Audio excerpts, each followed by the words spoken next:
This deck brought me infamy 17 months ago. With some tinkering here and there, AI Crim is back with a vengeance.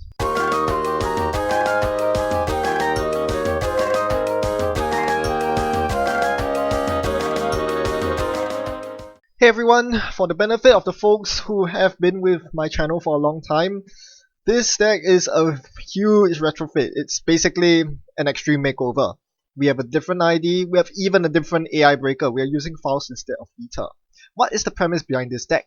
Well, criminal card draw sucks. In fact, the biased card draw card is actually Drug Dealer, but you really cannot afford the money to fuel Drug Dealer. Not unless you're using FAUST. So that's the primary motivation for running FAUST. And unlike my old AI Siphon Spam deck, this actually isn't really Siphon Spam in the sense that this deck kind of needs to clear tags. I'm running too many resources, including the new Temujin, because why not? Temujin is so good. I also have to respect more powerful cards like CTM and Exchange of Information. Anyway, I was forced to play the Temujin on turn 1 because knowing that I'm up against ETF, they are very likely going to ice up Archives turn 2, and sure enough they do. So I was happy to get a bit of money off my Temujin and Dirty Laundry on my first turn, even though it meant not using the full potential of my starting hand of 9 cards. I just needed to get the early burst money, and then we have Earthrise and Daily Cast to tide our way through for the rest of the early game. Now, I'm not going to run until I find my FAUST, and sure enough I do find it pretty quickly. Special orders, 3 of them, you can find FAUST very quickly, and the Corroder is there mostly for wraparound. But with a lot of players, Corpse, opting to play all those small gear check barriers like Resistor and Vanilla, Corroder is actually a really good shot right now. Now my opponent double advances something behind the remote. It could be a Cerebral Overwriter, but I don't really care. It looks like they're trying to rush me, thinking that I can't get through. Well, I am going to get through. Inside Job with 3 cards in hand. I was definitely prepared for the Turing, that's why Inside Job first clicked, but it wasn't an Innermost Turing, it was a Vanilla, which I easily broke by paying 1 card. In retrospect, I should have broke it with Corroder. I forgot that I Corroder out. I could have used that same old thing that I ditched. That would have come in useful for an additional Siphon, or for Levy Recursion. Note that I did ditch Levy in the bin. So I did fetch the food, and that's quite a huge swing. My opponent lost a bit of tempo there, but they can now slot something new in the remote. I can technically contest this, right? I can run through the remote, triple click the Turing, and break the Vanilla with Corroder. Choose not to, because I'm thinking that's probably not an agenda. I go for the money I need to set up. So I'm going to liberate my Temujin money, and thank goodness my opponent put a very squishy piece of ice on the remote, on Archives and Eli.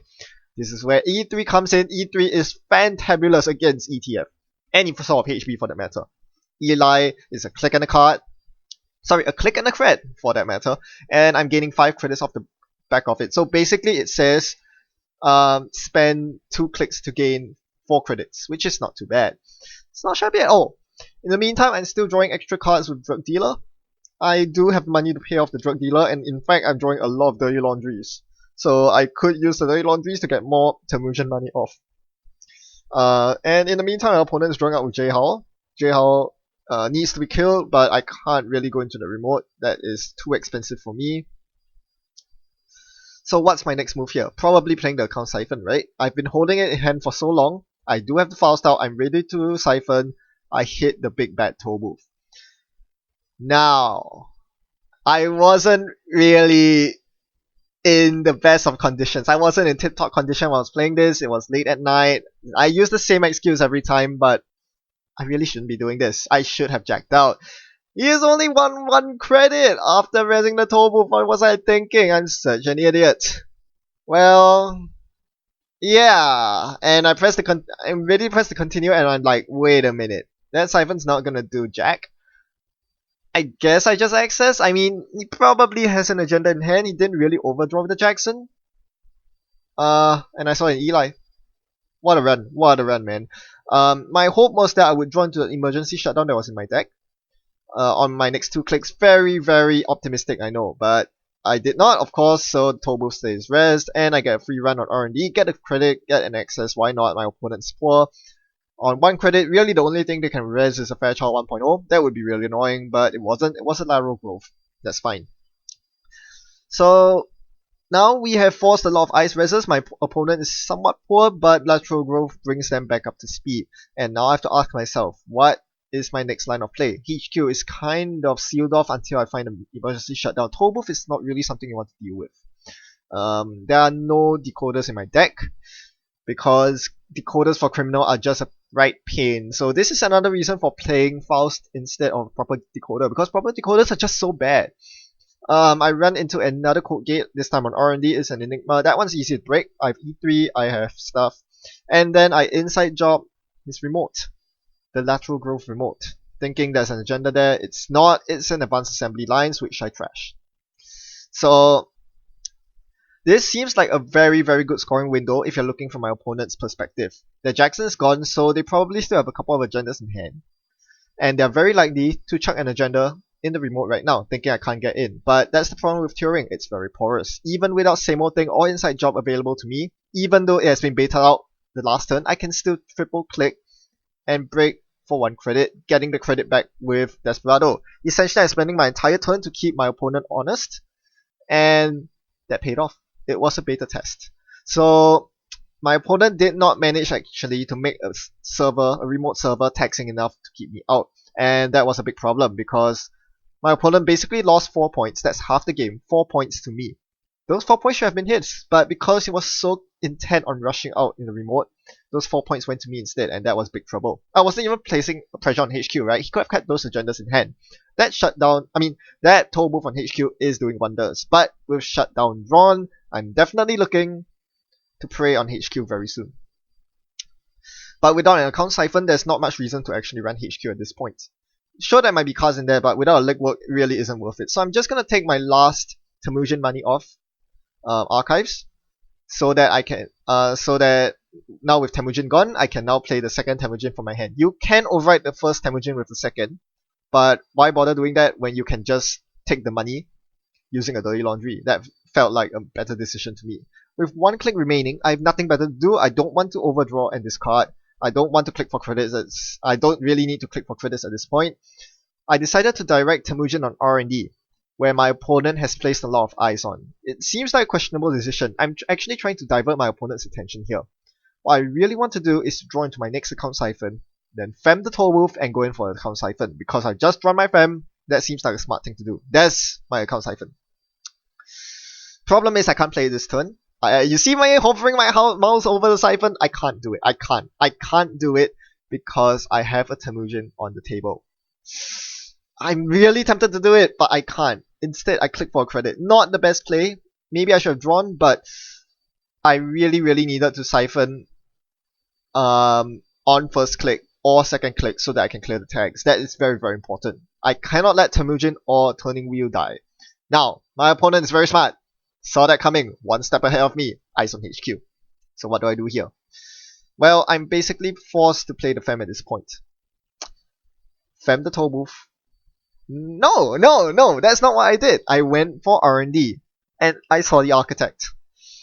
I wanted to get the medium out, and I knew I had Sports Hopper so that I could overdraw, and then discard the cards, because again, I really want every single card in my hand at this point. The extra ice on HQ, as it turned out, made it very unappealing for me to run at that, to even siphon at that point in time. So I went for R&D instead to place the pressure, to try to force ice res. Might have been a mistake. Anyway, I do click through the Eli and I steal a Kronos project. Very lucky snipe right there. That brings me up to 5 points. And I draw a second account siphon in my hand. So with 2 account siphons, there's a lot more impetuous to run HQ. In fact, there's a lot of impetuous to go tag me right now. So I fem the toll booth, and I overdraw a bit, then I try to account siphon third click so that I can click through the ice if it's clickable, or if it's not clickable but is breakable with Corroder, I can siphon last click as well. Turns out it's an architect, which is actually very easy to deal with. Femme Fatale breaks it for 4 credits. Again, credits mean nothing to me because I'm so rich with Temujin. And with 1 click left, I can't... How did I... Yes, I use Emergency Shutdown to de-res Architect there. Instead of going for the double siphon, I de-res the Architect. There's no point in de-resing the toll booth because it's femmed. So I de-res the next cheapest thing. The next most expensive thing, rather, which was the Architect. Now my opponent trash my Temujin here, which was a big mistake, my money doesn't matter. If my opponent was keen-eyed, he would realize that my econ doesn't matter at this point. What matters is his econ, because without economy, my opponent cannot score points, and my opponent is so far away from winning the game. So the second Siphon just crippled my opponent, and not to mention I still have the same old thing in hand to recur the Siphon if I need to. Of course, I'm probably going to use it for Levy, but this means that now running through R&D is very easy. Double Eli is is very trivial to get through. However, this time I'm one click short. I need 2 clicks to get through both Elis, but I only have 1, so I'm actually forced to break one of the Elis. After some consideration, I'm dropping Fem and Sec Testing to break one sub on the Eli, and then use E3 for the other. For Architect, that's 4 credits. My credits do drain away somewhat quickly, but that's fine. I click and credit through the Eli, and the last Enigma requires the networking. I'm probably not clearing tags at this point. I'm going to see all my cards, 3 cards, because I don't want Turning Wheel to get trashed, and luckily for me, I find the winning Vitruvius. That was a quick finish. Observe that I drew nearly my entire deck this game, and all you saw were these 4 icebreakers. 1 Corroder, 2 Fems, and a FAUST. That's it. Nothing else. Are you stunned? This looks so flimsy. That isn't even a proper decoder. But it works. It works pretty well. You notice that I didn't really struggle with ice this game. And why is that? Well, I mentioned how Corroder is useful in this current meta, and definitely worth the 2 influence. I'll talk about the other breakers one by one. FAUST is obviously the main backbone of this deck, and is what you'll be using to break the majority of your ice. Turns out that it is the best decoder you can get in Criminal, because decoders just suck so much that even most Enochs are not running decoders at all. They're running FAUST and David. So criminals, just take a page out of their book and throw Levy in your deck, giving yourself twice as many cards to run with, which is always nice to have. Not to mention that FAUST also helps you deal with the rest of your ice and allows you to be very aggressive early on with account siphons and remote contests.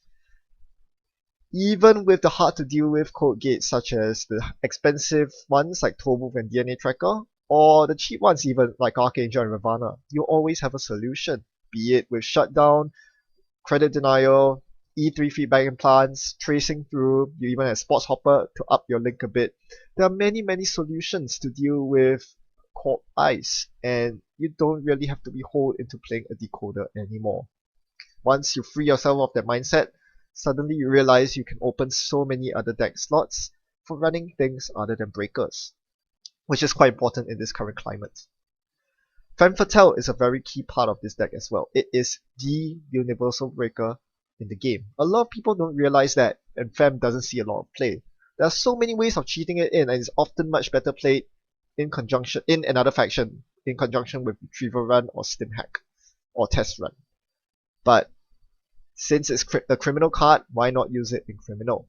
With Temujin, you're getting so much money along with daily casts and all your burst money. So why not play this card that allows you to show up all your weaknesses against ice that you normally have trouble with FAUST, especially that remote Turing. I was this close to installing the Fem on the remote Turing, but judging by the way the game flowed and how the central seemed to be a much better vector of attack than the remote, I went for the Fem on the HQ Tollbooth instead, and you saw they end up working very well. I was able to pull off a lot of siphons, deny my opponent the money they needed to score agendas. So Femme Fatale is actually a very good breaker to show up the rest of your problems, and works very well with FAUST. Also worth mentioning is Inside Job. While not technically a breaker, it actually does a lot of work. This game, you saw that it allowed me to steal agendas that I wouldn't have gotten otherwise, and actually punish my opponent so hard for attempting to play a rush style deck against a runner which is better at rushing. This, never ever underestimate the Inside Job. It can provide you with so many savings, especially if you actually manage to get past a good piece of ice.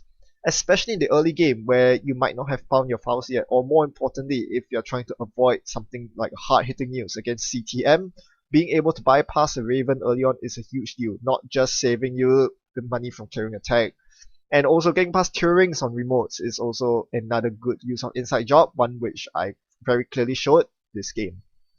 Inside Job is still one of the strongest criminal cards, and it's a very good reason to play this Siphon AI deck in Criminal as opposed to Anarch.